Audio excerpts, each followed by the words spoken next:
Bonjour et bienvenue sur ma chaîne Pêcheur d'Hommes.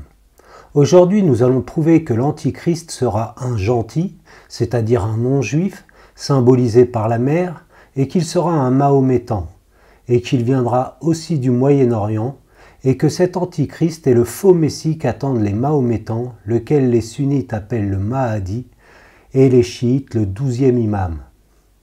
Il est important de savoir que l'Antichrist n'est pas le faux Messie qu'attend le peuple juif. Non, pas du tout. Le faux Messie qu'attend le peuple juif est celui qui est appelé le faux prophète dans l'Apocalypse, et qui lui sera juif, venant de la terre, c'est-à-dire d'Israël. Lors de cette étude, je mettrai à l'écran les passages relatant les différents événements en rapport avec ce topic, car si je devais tous les citer, cela prendrait des heures. À vous de les lire de votre côté comme les Juifs de Thessalonique, dans le livre des Actes au chapitre 17 verset 11, qui examinaient chaque jour les Saintes Écritures pour voir si ce qu'on leur disait était exact. Amen. Comme à notre habitude, pour mettre le puzzle en place, notre seule source seront les Saintes Écritures de Dieu, c'est-à-dire la Bible, laquelle s'interprète elle-même. Alléluia. Primo, il est important de comprendre ce que signifie le terme Antichrist. Cela signifie être contre le Messie, Mashiach, ce qui est caractérisé par un individu qui a un esprit qui nie le Père et le Fils, et qui nie que Jésus Yeshua est venu en chair, c'est-à-dire que Jésus Yeshua est Dieu fait chair, comme cela est écrit dans le premier et second livre de Jean, où il est écrit « Qui est le menteur, sinon celui qui nie que Jésus Yeshua est le Messie? Celui-là est l'Antichrist, qui nie le Père et le Fils. » Bien-aimés, ne croyez pas tout esprit, mais éprouvez les esprits pour voir s'ils sont de Dieu, car beaucoup de faux prophètes sont venus dans le monde. Par ceci vous connaissez l'Esprit de Dieu. Tout esprit qui confesse Jésus-Christ, Yeshua Mashiach venu en chair, est de Dieu, et tout esprit qui ne confesse pas Jésus Yeshua Mashiach venu en chair n'est pas de Dieu. Et ceci est l'esprit de l'Antichrist, duquel vous avez entendu parler qu'il vient, et déjà maintenant il est dans le monde. Car plusieurs séducteurs sont venus dans le monde, ceux qui ne confessent pas que Jésus-Christ, Yeshua Mashiach, est venu en chair. Celui-là est le séducteur et l'Antichrist. Ces passages nous éclairent sur l'idéologie de l'Antichrist, car c'est une idéologie qui nie le Père et le Fils, et que le Messie, Mashiach, loin, est venu en chair, c'est-à-dire que Jésus Yeshua est Dieu fait chair. Il y a plusieurs idéologies inventées par de faux prophètes qui répondent à cette description. Les plus connus étant le mahométisme, les témoins de Jéhovah et les mormons. Mais une seule, le mahométisme, répond à la description de ce qui a été prédit par le Dieu véritable, Dieu d'Israël, des milliers d'années avant l'invention du mahométisme au 7e siècle par le faux prophète Mohammed. Ce qui exclut la théorie erronée que l'Antichrist puisse être un pape catholique ou orthodoxe. Car bien que le dogme catholique et orthodoxe soient des cultes hérétiques et idolâtres, à bien des égards, cependant ces dogmes ne nient ni le Père ni le Fils, et ils ne nient pas non plus que Jésus Yeshua est Dieu fait chair, appelé le Fils de Dieu. Ils n'ont donc pas l'esprit de l'Antichrist, contrairement aux Mahométans. Alors commençons notre étude, en prouvant que l'Antichrist est un gentil, c'est-à-dire un non-juif. Dans la Bible, que ce soit dans l'Ancienne Alliance, le Tanar, ou dans la Nouvelle Alliance, la Brit Hadasha, les non-juifs et leur royaume sont symbolisés par la mer et les eaux. Et l'Antichrist islamique sera à la tête de ces royaumes non-juifs, comme nous le lisons dans le livre de Daniel et de l'Apocalypse, où il est écrit. Daniel parla et dit « Je regardais de nuit en ma vision, et voici, les 4 vents des cieux se levèrent avec impétuosité sur la grande mer, puis 4 grandes bêtes montèrent de la mer, différentes l'une de l'autre. Je considérai les cornes, et voici une autre corne, petite monta au milieu d'elle, et 3 des premières furent arrachées devant elle. Et voici il y avait à cette corne des yeux comme des yeux d'un homme, et une bouche proférant de grandes choses. Et je me tins sur le sable de la mer, et je vis monter de la mer une bête, qui avait 10 cornes et 7 têtes, et sur ses cornes 10 diadèmes, et sur ses têtes des noms de blasphèmes. Et il lui fut donné une bouche qui proférait de grandes choses et des blasphèmes, et le pouvoir d'agir durant 42 mois lui fut donné. Ces passages sont sans équivoque. Ils confirment que l'Antichrist est un gentil, un non-juif symbolisé par la mer. En outre, il est écrit que le règne de 3 ans et demi de l'Antichrist islamique est appelé le temps des gentils. Et ils tomberont sous le tranchant de l'épée et seront menés captifs parmi toutes les nations. Et Jérusalem sera foulée aux pieds par les gentils jusqu'à ce que les temps des gentils soient accomplis. Et le parvis qui est en dehors du temple, rejette-le et ne le mesure pas, car il a été donné aux gentils, et ils fouleront aux pieds la sainte cité durant 42 mois. Ces passages confirment que l'Antichrist islamique est un non-juif, un gentil, et que les non-juifs fouleront Jérusalem, la mystérieuse Babylone, la future capitale de l'Antichrist islamique, comme nous l'avons vu précédemment dans une de mes vidéos, et que les gentils sont aussi symbolisés par les eaux, comme il est écrit. Et il me dit, les eaux que tu as vues, où la prostituée est assise, sont des peuples et des foules et des nations et des langues. Continuons notre étude en nous intéressant à l'origine ethnique de l'Antichrist. Les prophètes Isaïe et Michée nous confirment que l'Antichrist islamique sera un non-juif, puisqu'il situe ses origines au Moyen-Orient en l'appelant l'Assyrien, lequel envahira Israël à la fin des temps et qui sera détruit par Jésus Yeshua lors de son retour sur terre à Yom Kippour. Amen. La région d'Assyrie est un territoire qui comprend aujourd'hui des parties de l'Irak, de la Turquie et de la Syrie. Il est aussi intéressant de noter que le prophète Daniel situe aussi l'origine de l'Antichrist dans cette région, notamment dans les chapitres 7, 8 et 11 de son livre. Alors lisons les livres des vrais prophètes de Dieu, Isaïe et Michée, où il est écrit « Malheur à l'Assyrien, verge de ma colère, dans la main duquel est le bâton de ma colère. Je l'enverrai contre une nation impie, et je lui donnerai un ordre contre le peuple de ma fureur, pour qu'il s'y livre au pillage et qu'il y fasse du butin, pour qu'il le piétine comme la boue des rues.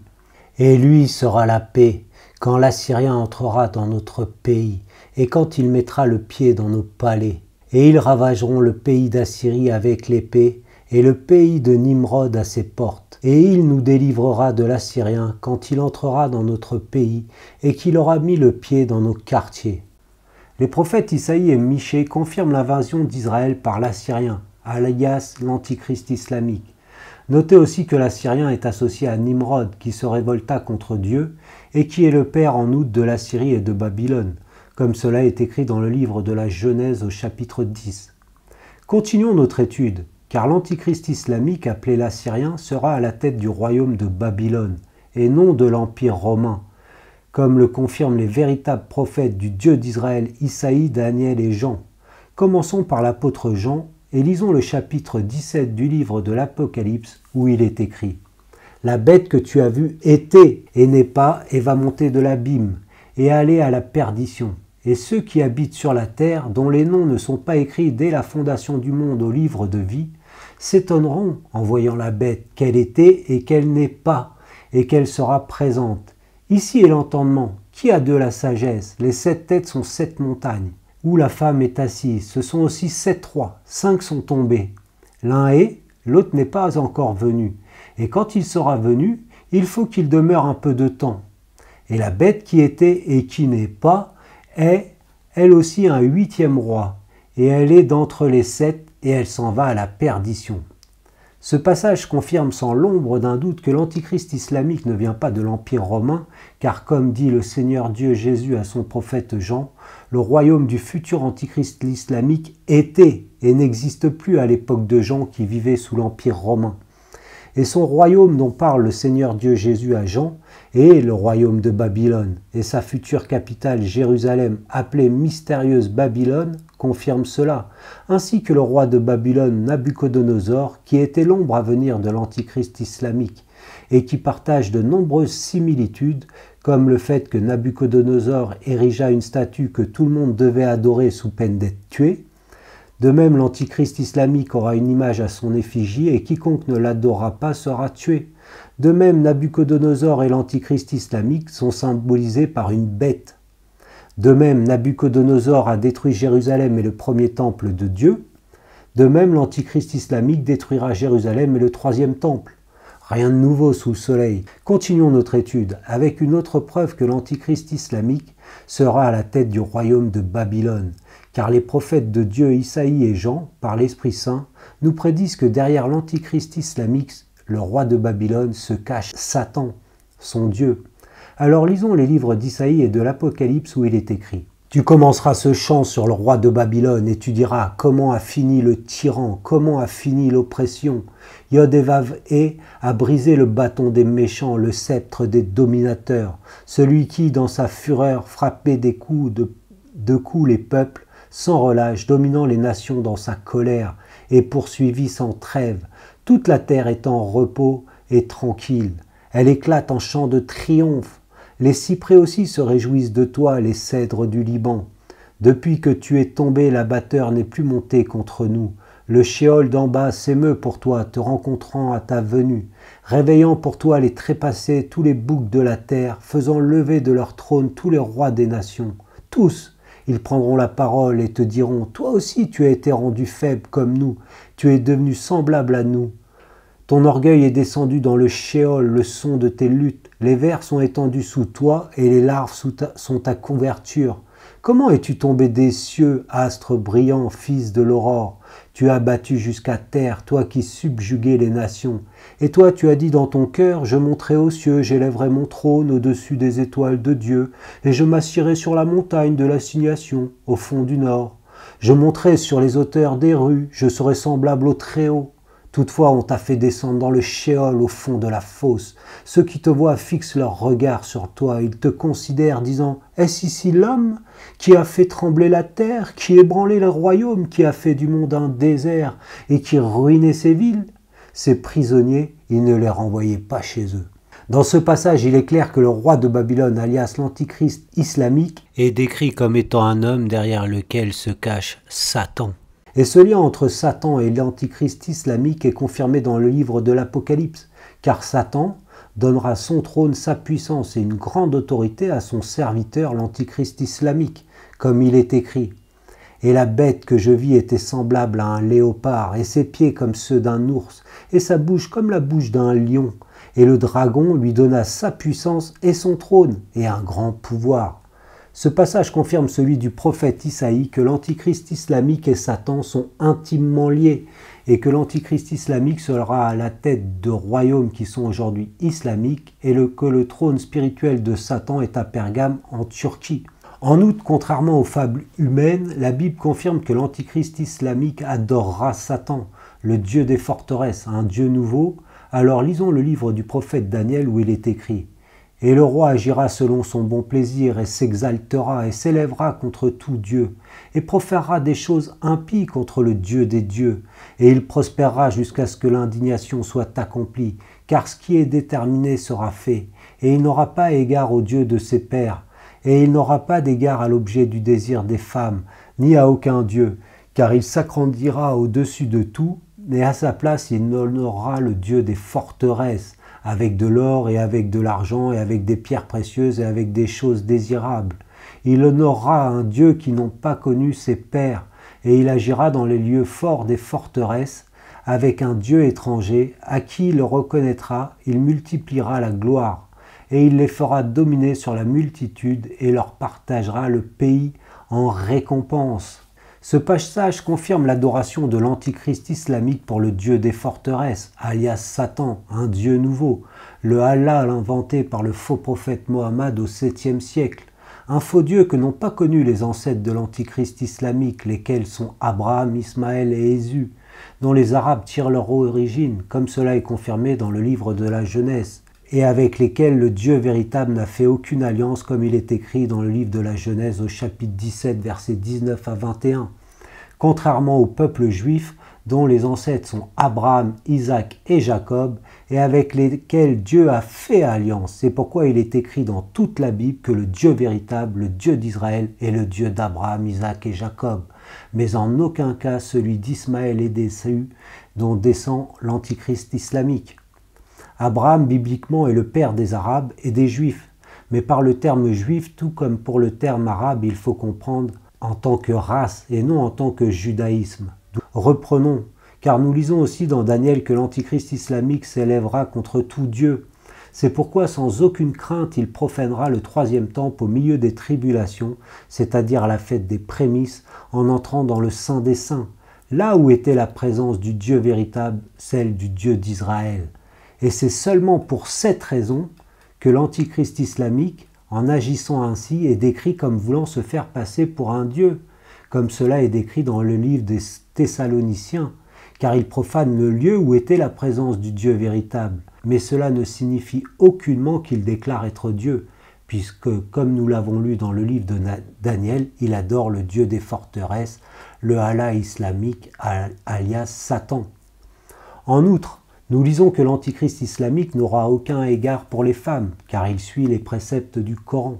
Continuons notre étude, car le prophète Daniel nous dit aussi que l'antichrist islamique voudra changer les temps, moedim en hébreu, qui signifie les temps fixés par le Dieu véritable, c'est-à-dire ses fêtes, et qu'il voudra aussi changer sa loi, c'est-à-dire la Torah, et celle de la Nouvelle Alliance, la Brit Hadasha. Lisons alors le prophète Daniel. Et il proférera des paroles contre le Très-Haut, et il consumera les saints du Très-Haut, et il pensera à changer les saisons et la loi, et elles seront livrées en sa main jusqu'à un temps, des temps et une moitié de temps. L'antichrist islamique voudra changer les fêtes du Dieu véritable, c'est-à-dire Pâques, Pentecôte, Tabernacle, Yom Teruah, Yom Kippour, etc., pour les remplacer par les fêtes païennes du mahométisme, c'est-à-dire le Ramadan, l'Aïd, etc. Et il voudra aussi changer la loi de la Torah par la loi païenne de la Charia. Notez aussi que l'antichrist islamique persécutera les saints, c'est-à-dire les chrétiens nés de nouveau, juifs et non-juifs, sanctifiés par le sang de l'agneau de Dieu, Jésus Yeshua. Et la manière dont ils seront tués nous rappelle le mahométisme sans l'ombre d'un doute. Et je vis des trônes et ils étaient assis dessus et le jugement leur fut donné, et les âmes de ceux qui avaient été décapités pour le témoignage de Jésus Yeshua et pour la parole de Dieu. Continuons notre étude avec une preuve accablante que l'antichrist sera islamique, car avec la complicité du faux messie juif, qui lui donnera l'autorité, puisqu'on sait dans Apocalypse chapitre 13 que c'est lui qui donne une certaine légitimité à l'antichrist islamique, on lit que les juifs qui auront été séduits par ce faux messie juif prieront en direction de la Mecque. Alors lisons le prophète Ézéchiel. Puis il me fait entrer au parvis intérieur de la maison de Yod et Vav He. Et voici à l'entrée du temple de Yod et Vav He, entre le portique et l'autel, environ 25 hommes, le dos tourné vers le temple de Yahvé et leur face vers l'Orient. Et ils se prosternaient vers l'Orient devant le soleil. Et il me dit, as-tu vu, fils de l'homme, est-ce une chose légère à la maison de Juda, donc ce qui confirme ce que c'est bien les Juifs, de commettre les abominations qu'ils commettent ici, pour qu'ils remplissent encore le pays de violence et qu'ils me provoquent à colère toujours de nouveau. Et voici, ils mettent le rameau à leur nez.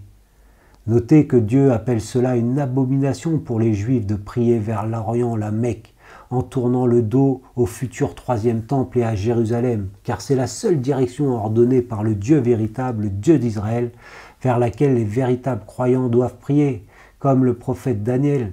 Mais tourner le dos au lieu où se trouvaient le premier et le second temple et prier vers la Mecque, cela arrive chaque jour à Jérusalem, car tous les jours les Mahométans pratiquent cette abomination. Finissons notre étude par le fait que tous les pays mentionnés dans la Bible, par les prophètes Isaïe, Ézéchiel, Jérémie, Daniel, Zacharie, etc., ces pays qui attaqueront Israël à la fin des temps, c'est-à-dire très bientôt, sont tous islamiques aujourd'hui. Turquie, Iran, Syrie, Liban, Libye, Soudan, Égypte, Gaza, Irak, Jordanie. Et cette coalition de 10 nations islamiques contre Israël est confirmée par le fait que l'antichrist islamique sera à la tête de ces nations, symbolisées par 10 cornes. Ce qui nous rappelle Aman et ses 10 fils aussi, qui étaient l'ombre à venir de l'antichrist islamique et des 10 rois, car Aman voulait détruire le peuple juif d'Israël sous la reine Esther. Mais la fin de l'antichrist islamique sera conforme à celle d'Aman, car il sera tué par le Dieu véritable, le Dieu d'Israël, Jésus Yeshua, lors de son retour sur terre à Yom Kippour. Amen, Maranatha. Prions, mes frères et sœurs, au nom du Seigneur Dieu Jésus Yeshua, afin que le peuple juif, Israël selon la chair, se repente, teshuva, en reconnaissant que le véritable Messie, le roi des Juifs, et Dieu d'Israël et Jésus-Christ, Yeshua Mashiach. Amen.